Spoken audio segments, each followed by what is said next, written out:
نحمده ونصلي ونسلم على رسوله الكريم اما بعد فاعوذ بالله من الشیطان الرجیم بسم اللہ الرحمن الرحیم یا صاحب السجن اارباب متفرقون خیر ام اللہ الواحد القہار صدق اللہ العظیم الصلاة والسلام علیکہ یا سیدی یا رسول اللہ وعلی آلک واصحابک یا سیدی یا حبیب اللہ الصلاة والسلام علیکہ یا سیدی یا رحمت للعالمین وعلی آلک واصحابک یا سیدی یا خاتم النبیین۔ السلام علیکم ورحمت اللہ وبرکاتہ۔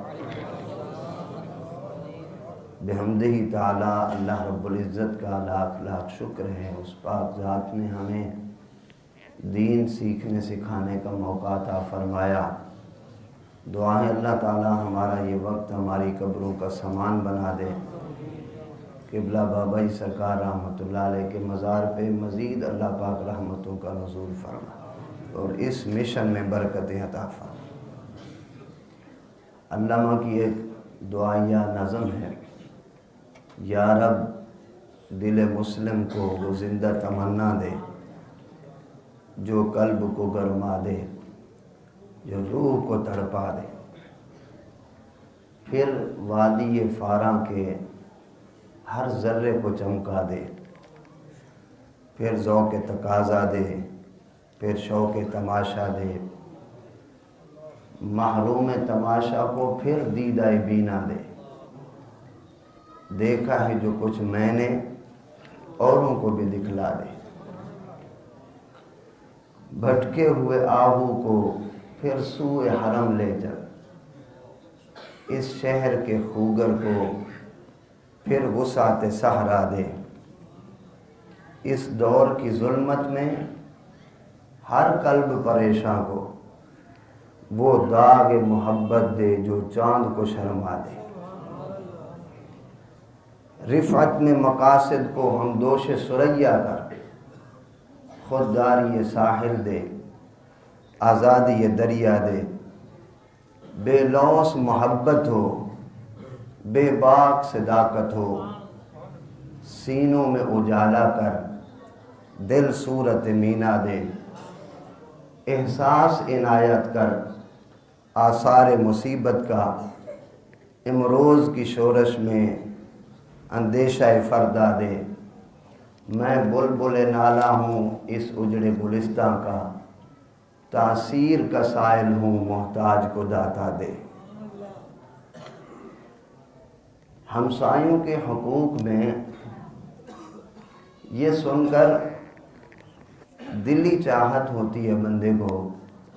کہ کاش آج یہ حقوق سننے کے لیے میرا ہمسایہ بھی آیا ہوتا، مطلب کہ جو کچھ سن کر ہم جا رہے ہیں یہی حقوق کا پتہ میرے ہمسائے کو بھی ہوتا تو یہ سارا امن اور سکون مجھے بھی پہنچتا۔ اس کا مطلب کہ جو اپنے ہمسائے کو کوشش کر کے تبلیغ کی دین کی راہ پر لگا دے اس کو دین کے سارے فائدے پہنچ جاتے ہیں۔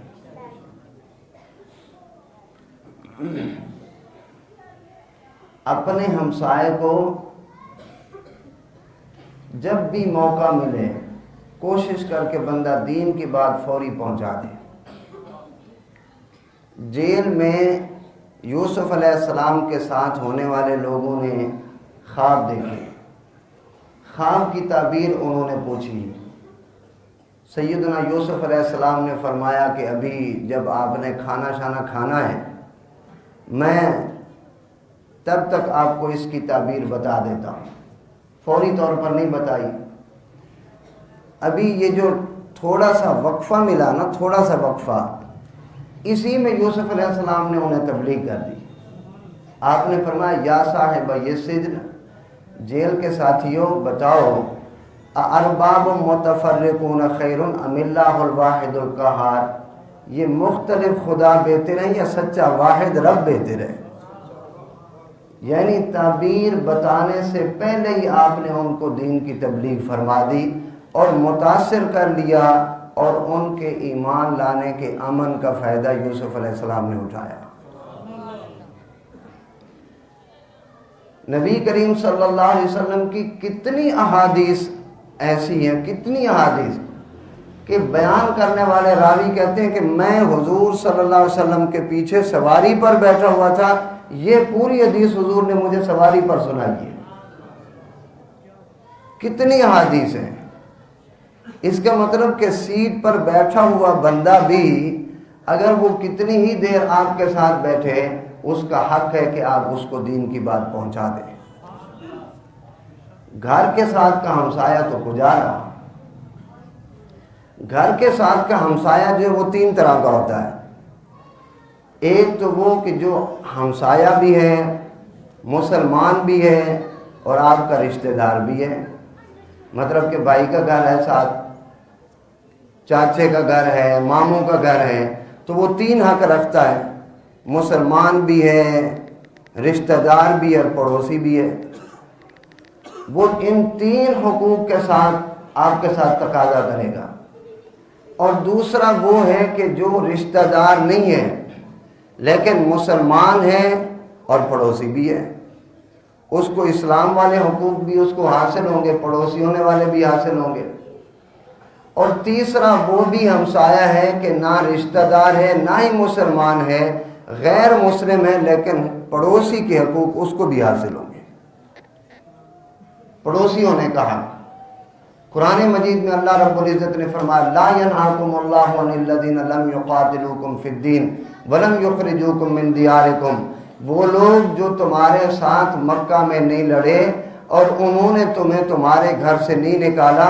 اللہ رب العزت تمہیں اجازت دیتا ہے کہ وہ مہمان بن کر تمہارے گھر میں آئیں تو ان کے ساتھ اچھا سلوک کرو۔ یعنی اگرچہ غیر مسلم ہی کیوں نہ ہو، آپ ان کے ساتھ اس طرح کا سلوک کریں کہ جس سے متاثر ہو کر وہ مسلمان ہو جائے۔ نبی اکرم صلی اللہ علیہ وسلم کی حدیث مبارک حضرت عبد الرحمن ابن ابی قراد رضی اللہ تعالیٰ عنہ اس حدیث کے راوی ہیں، بڑی اہم حدیث ہے۔ کئی وہ لوگ مطلب کہ ہم ہو گئے نمازوں کی کثرت، نوافل کی کثرت اور بہت زیادہ اس چیز میں ہم رغبت رکھتے ہیں، لیکن معاملات میں زیرو، اخلاق میں زیرو ہیں۔ تو وہ حدیث بھی نبی کریم صلی اللہ علیہ وسلم نے ارشاد فرمایا اس خاتون کے بارے میں کہ وہ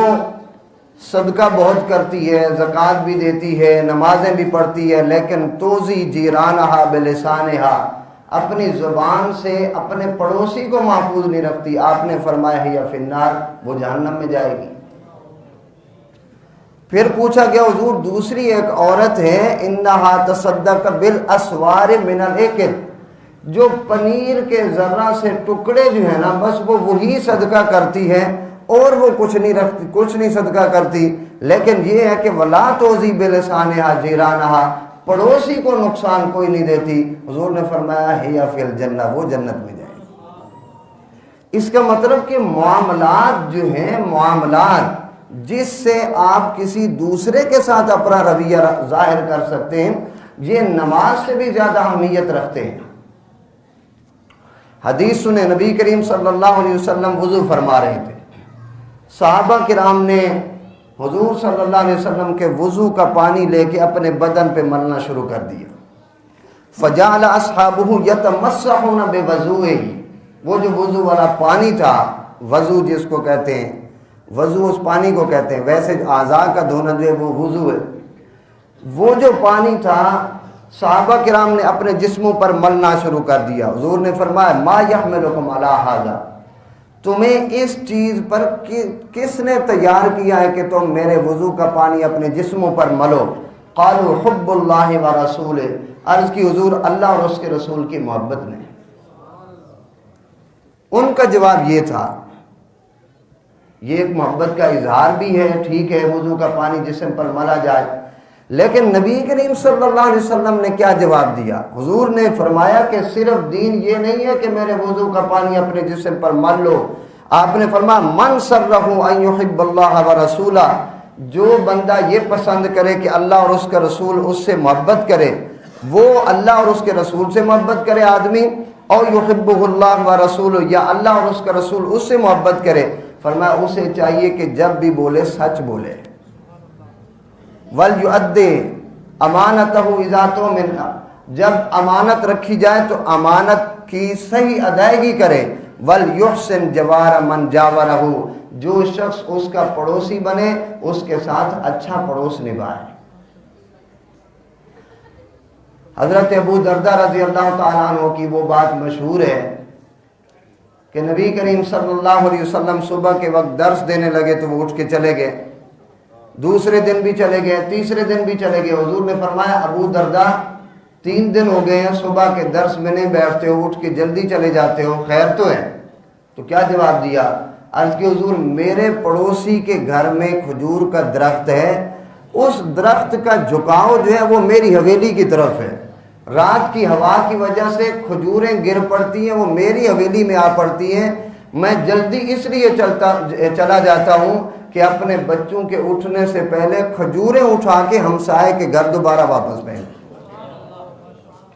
اس قدر ضرورت ہے اپنے ہمسائے کے ساتھ حسن سلوک کرنے کی۔ نبی کریم صلی اللہ علیہ وسلم کی حدیث مبارک آقا علیہ السلام نے فرمایا الجار احق بشفعۃ اذا كانت الطريق واحدۃ جار الدار احق بالدار ينتظر به ان كان غائبا۔ آپ نے فرمایا اگر تم اپنا مکان بیچنا چاہ رہے ہو اور تمہارا پڑوسی گھر نہیں ہے، کہیں گیا ہوا ہے، تو فرمایا اس کا انتظار کرو اور اسے کہو اگر وہ خریدنا چاہے تو اس کو زیادہ حق ہے کہ تمہارا گھر وہ خرید لے، اور اگر کوئی جگہ قریب کی آپ بیچنا چاہتے ہو تو آپ نے فرمایا اس کا انتظار کرو، اسی کو دو۔ اور پھر حضرت